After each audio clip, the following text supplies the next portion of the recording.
This week we are looking at the elimination method. And what the elimination method is a method for solving a system of equations. A system of equations is when you have two or more equations. And as you can see in this example, we have two equations. Now, what we want to do with the elimination method is exactly that, eliminate. We're going to eliminate one of the variables, either eliminate the x variable or the y variable. So what you want to do to start with is look at which one would be easier. The easiest variable to eliminate is the one that has opposite coefficients. So let's look at the x terms. It has a 4 and a 1. Is 4 and 1 opposite? No. Let's look at the y. Is 7 and -7 opposite? Yes. So we are going to eliminate y. How we do that is now add the equations together.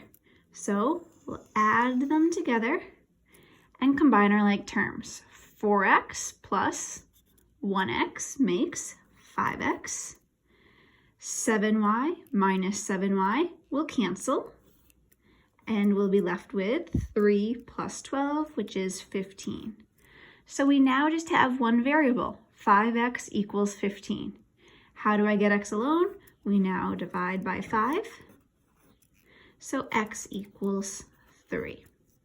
Now, remember, we still need to find y though. A systems of equations means we need to find the x value and the y value. So once I found x equals 3, we're going to substitute the 3 in for x. So it doesn't matter which equation you choose, the first or the second. Let's just plug in for that first one. I have 4, now I'm going to plug in the 3 in for x, plus 7y equals 3. Now we have 12 plus 7y equals 3.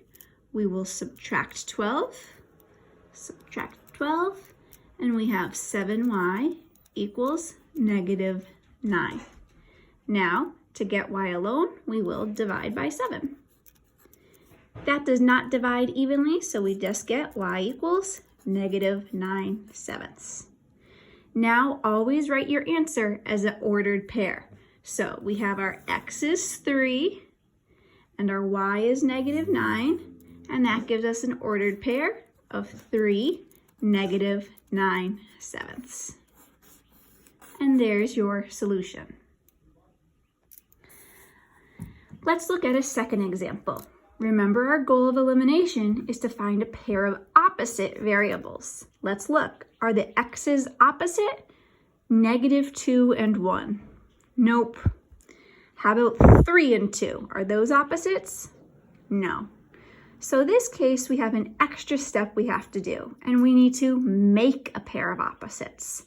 Well, the good news with the x's is that 1 is already negative, and this one is positive. So these already have opposite signs, but we need the coefficients to be opposite. So what is the opposite of -2? It's +2. So we're going to multiply this second equation by +2. And don't forget to distribute to every single term, even that 3. I'm going to now rewrite this. This gives me 2x plus 4y equals 6. I'm going to take the original first equation and just rewrite that below again. Nothing changed to that.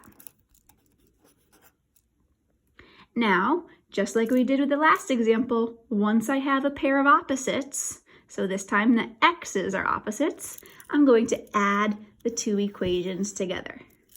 2x minus 2x cancels. 4 plus 3 gives me 7y, and 6 plus 8 gives me 14. Now let's get y alone. We divide by 7. Y equals 2. But remember, for our systems of equation, we need the x and the y. So now I'm going to take this 2 and plug it back in to one of the original equations. The original equation of the first one is -2x plus 3 times 2 equals 8. I substituted the 2 in for the y value. Now simplify. Negative 2x plus 6 equals 8. We'll subtract 6. Negative 2x equals positive 2.